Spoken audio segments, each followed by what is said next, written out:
First of all, what is glutathione? Well, it's an antioxidant. It's actually a tripeptide composed of glycine, glutamine, and cysteine, which are just amino acids. And it's known as the master antioxidant. Now, the good news is that we all produce glutathione. You don't have to take a glutathione. In fact, glutathione, the supplement, is very poorly absorbed. And so again, the main way we get glutathione is through the foods that we eat, but you're going to find out at the end of the program some supplements that'll help.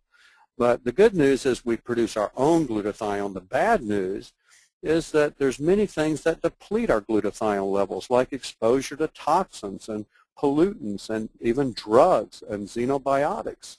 Poor nutrition, the aging process really drains our glutathione. You'll see that in another slide. Chronic inflammation is like having a leak in your glutathione gas tank, as well as chronic inflammations or infections. Chronic infections like HIV. Most HIV patients and AIDS patients have very low glutathione levels, chronic hepatitis C, and I check the glutathione levels of these patients. They invariably have low glutathione, as well as chronic EBV, chronic degenerative diseases, and it could be chronic arthritis, it can be rheumatoid arthritis, it could be Alzheimer's, it could be Parkinson's like I talked about, it can be just chronic heart disease, chronic liver disease, chronic kidney disease. They typically have low glutathione levels because it depletes the body of glutathione, just degeneration. Pollution will deplete your glutathione levels. Lack of sleep will deplete glutathione, as well as stress, excessive stress, not coping with stress, traumas and major life events, divorces, lawsuits, all of this. It depletes your glutathione levels. And especially toxins deplete the glutathione.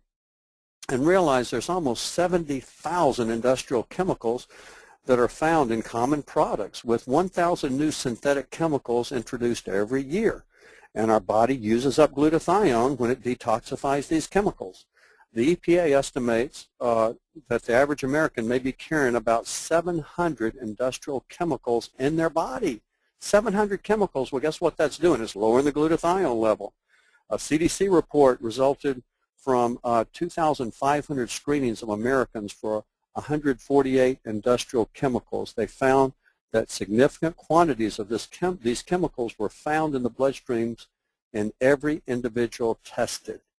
Realize there's over 900 drugs that's been linked to liver damage and low glutathione levels as a result, including statin drugs. There's so many Americans on statins for high cholesterol, but the doctors don't realize it depletes glutathione. That's why a common thing we see as physicians is elevated liver functions.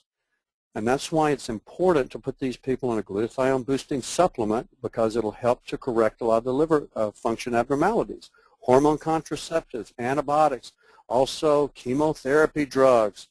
The main drug and the drugs that cause cancer are your chemotherapy drugs. Yes, years after taking chemotherapy drugs, there's generally an increased risk of especially lymphomas and leukemias, and they deplete glutathione levels and affect the liver.